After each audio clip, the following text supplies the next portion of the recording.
16세기 초 남아메리카 대륙 어딘가 황금으로 만들어진 도시가 있다는 소문이 유럽 전역에 퍼지게 됩니다. 이에 많은 탐험가들이 황금 도시를 찾기 위해 드넓은 대륙을 여행하였는데요. 모두 실패로 끝나던 가운데 스페인 군수대장 후안 마리테즈가 금은 보화가 넘치는 황금 도시에 다녀온 적이 있다는 놀라운 사실을 밝혔죠. 그는 원정대를 꾸려 소문의 도시를 찾아 항해하던 중 선박의 화약 창고가 폭발하는 사고를 겪게 됩니다. 이에 많은 부하들이 사망하였고 배 안에서는 쿠데타가 일어나 마리테즈는 졸지에 원정대에서 퇴출당해 버리는데요. 홀로 정글을 헤매던 그는 우연히 정체모를 부족과 마주치게 되었죠. 그들은 무이스카 부족으로 외부인이었던 마리테즈를 거부감 없이 맞이해 주었습니다. 마리테즈가 황금 도시를 찾고 있다는 것을 안 원주민들은 도시로 안내해 주겠다며 그의 눈을 가린 채 배를 타고 어디론가 떠났다고 하는데요. 여정은 무려 15일 동안 이어졌죠.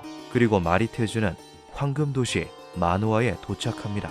그는 그곳에서 7개월 동안 지냈다고 증언하였는데요. 마리테즈는 꿈에 그리던 황금 도시에서의 생활을 마친 뒤 다시 고국으로 돌아가기로 결정하였고 마노아에 들어오기 전처럼 눈을 가린 채 도시를 나와 스페인으로 돌아가게 되었습니다. 들어갈 때와 나갈 때 모두 눈을 가렸기 때문에 황금 도시의 정확한 위치는 알 수 없었다고 하는데요. 이 사실을 비밀에 붙인 채 살아가던 마리테즈는 임종 전 그의 부하 디에고 데 오르다즈에게 황금도시 마노아에 다녀왔다는 것을 유언으로 남겼고 스페인 전역은 황금도시가 전설이 아닌 진실이라고 믿게 되었죠. 그리고 그의 유언을 토대로 황금도시의 위치를 대략적으로 지도에 표기하며 그곳을 엘도라도라고 부르기 시작했습니다. 이후 스페인, 영국, 독일 등 많은 유럽의 탐험가들이 황금도시 엘도라도를 찾기 위해 남아메리카 대륙으로 향했습니다. 1537년 탐험가 곤잘로 히메네스 데 케사다는 900명의 군사를 이끌고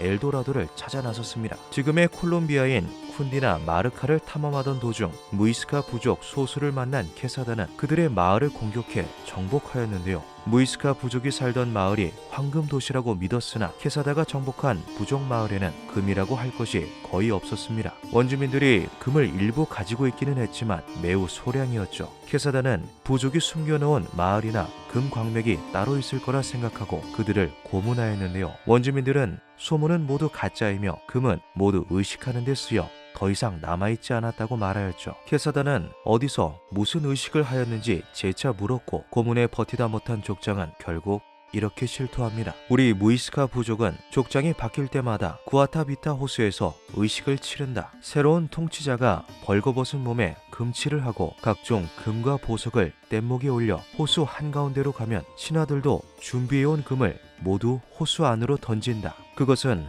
호수 안에 존재하는 악마에게 제물을 바치고 숭배하는 의식이며 우리 부족은 그 악마의 보호를 받으며 살아간다. 케사다는 곧바로 구아타비타 호수로 찾아갔고 근처에서 금들을 몇 개 찾아냅니다. 하지만 호수 안으로 들어가 금을 회수하기는 불가능해 보였는데요. 그는 원주민들을 더 고문하여 금을 얻은 곳을 실토하게 하려 했으나 아무도 입을 열지 않았죠. 결국 케사다는 마리테즈가 말한 황금 도시는 거짓이라고 판단하고 원정대를 이끌고 탐험을 철수합니다. 그 후 그는 살점이 떨어져 나가는 나병에 걸려 고통스러운 죽음을 맞았다고 하는데요. 무이스카 부족이 숭배하는 호수의 악마가 내린 저주 때문이었을까요? 몇 년이 흐른 1541년 스페인 탐험가 피사로와 프란시스코 형제가 군사를 이끌고 무이스카 부족 마을을 찾아갑니다. 그들은 부족을 공격하여 엘도라도의 위치를 알아내려는 계획을 세웠는데요. 작전을 실행하여 마을을 포위하고 원주민들을 협박하였지만 황금에 대해 실토하는 사람은 아무도 없었죠. 그들은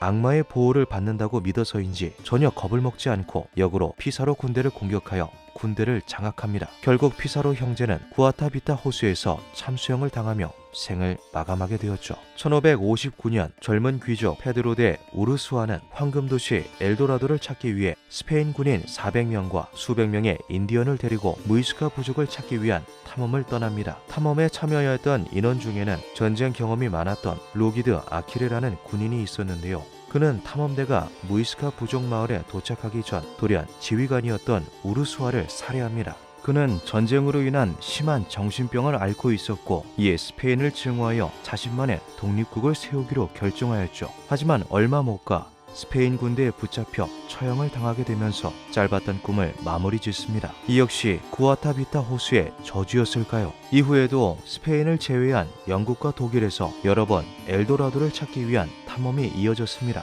하지만 대부분이 탐험 중 부족들에게 죽음을 맞이하거나 빈손으로 고국으로 돌아갔다고 하는데요. 영국의 정치인이었던 윌터 롤리경은 탐험 중 무이스카 부족에게 친밀하게 접근하여 엘도라도의 위치를 알아냈다며 엘리자베스 여왕에게 수백 명의 군사와 말, 수십 대의 선박을 지원받기도 하였으나 아무것도 찾지 못하고 돌아와 처형을 당하기도 하였죠. 스페인 당국은 엘도라도를 찾는 것에서 구아타비타 호수 안을 뒤지는 것으로 계획을 바꿉니다. 무이스카 부족의 말대로라면 호수 안에는 산더미 같은 금이 쌓여 있을 것이 분명했기 때문이죠. 그들은 대규모 군대를 이끌고 가 무이스카 부족을 약탈하고 식민지화 한 뒤에 호수에 물을 배수하여 안에 들어있는 황금과 보물을 꺼내기로 합니다. 첫 배수 시도는 인디언들과 노예를 앞세워 양동이에 물을 채워버리는 식으로 진행하였는데요. 3개월 동안 이어진 배수 작업에도 호수의 수위는 고작 3m만 낮아졌을 뿐이었죠. 당연하게도 황금 수확에는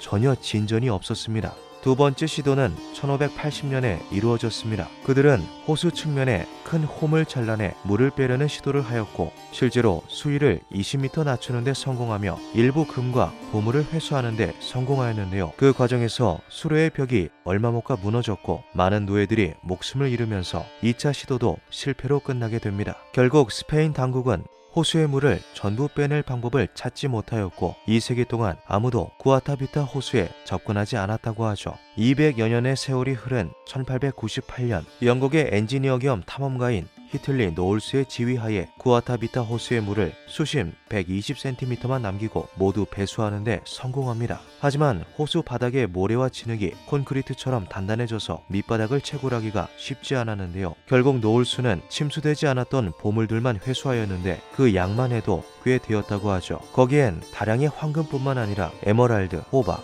옷까지 있었습니다. 그는 1912년 뉴욕타임즈와의 인터뷰를 통해 약 2만 달러 상당의 보물을 구아타비타 호수에서 찾았다고 말하였습니다. 노울스는 인터뷰하던 기자에게 이런 말을 전하기도 하였죠.